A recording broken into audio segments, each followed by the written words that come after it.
Sir हा बोला. मी आहे रिद्धी. मी आहे सिद्धी.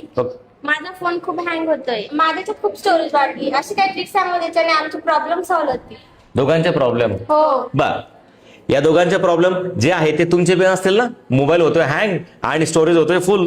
तर चला आपण एकाच व्हिडिओमध्ये दोन प्रॉब्लेम सॉल्व्ह करूया. तुम्ही पण आणि तुम्ही दोघं, तुमचे दोघांचे मोबाईल आणि आपण दोघंही प्रॉब्लेम एकाच ठिकाणी सॉल्व्ह करूया. द्या लक्ष तुम्ही पण.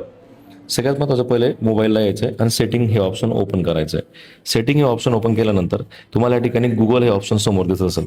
गुगल कदाचित तुमच्या मोबाईलमध्ये खाली असू शकतं, पण इथे गुगल हे ओपन करायचं. त्यानंतर ऑल सर्व्हिसेस नावावर क्लिक करायचं आहे. ऑल सर्व्हिसेस नावावर क्लिक केल्यानंतर या ठिकाणी खाली तुम्हाला दिसतं इथे पर्सनलायझेशन आणि युजिंग शेअर डाटा याच्यावर या ऑप्शनला क्लिक करायचं. तुम्ही ज्याही या ठिकाणी सेटिंग ऑन ठेवल्या आहेत या ऑफ करा. याच्याने काय होणार आहे, गुगल कोणत्याही प्रकारचा डेटा तुमच्याकडनं विनाकारण डेटा ऑन असला मोबाईलचा की तो घेत असतो आणि तुमच्यापर्यंत पाठवत असतो. जी गरज नाही तर तुमचा डेटाही संपतो आणि चार्जिंगही संपते आणि याच्याने काय होतं, तुमचा मोबाईल लॅक होतो. तर आपण ही सेटिंग ऑफ केल्यामुळे तुमचा एक फायदा होतो. सेटिंग नंबर 2 आपण काय करू आता, बॅक येऊ. बॅक आल्यानंतर तुम्हाला काय करायचं आहे, इथे दिसतंय युजिंग अँड डायग्नॉस्टिक या नावावर क्लिक करायचं.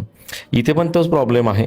गुगल किंवा अँड्रॉइड हे अशाच प्रकारचा डेटा आपल्या परवानगी नसताना ॲक्सेस करत असतं. मग आपली परवानगी किंवा परमिशन इथून ऑन ऑफ करायची असते. इथून आपण ऑफ केलं तर ही सेटिंग ऑफ झाल्याने आपली चार्जिंगही टिकते.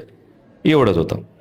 समजलं तुम्हाला? हो सर. हा घे तुझा मोबाईल. Thank you sir. हा घे तुझा मोबाईल. Thank you sir. दोघांचे झाले प्रॉब्लेम सॉल्व्ह. हो. बरं, तुम्हालाही कळालं असेल कशा प्रकारे आपण हे दोघंही प्रॉब्लेम सॉल्व्ह केले. आणि तुम्हाला अशा प्रकारच्या रील्स आवडत असतील तर आमच्या पेजला फॉलो करा.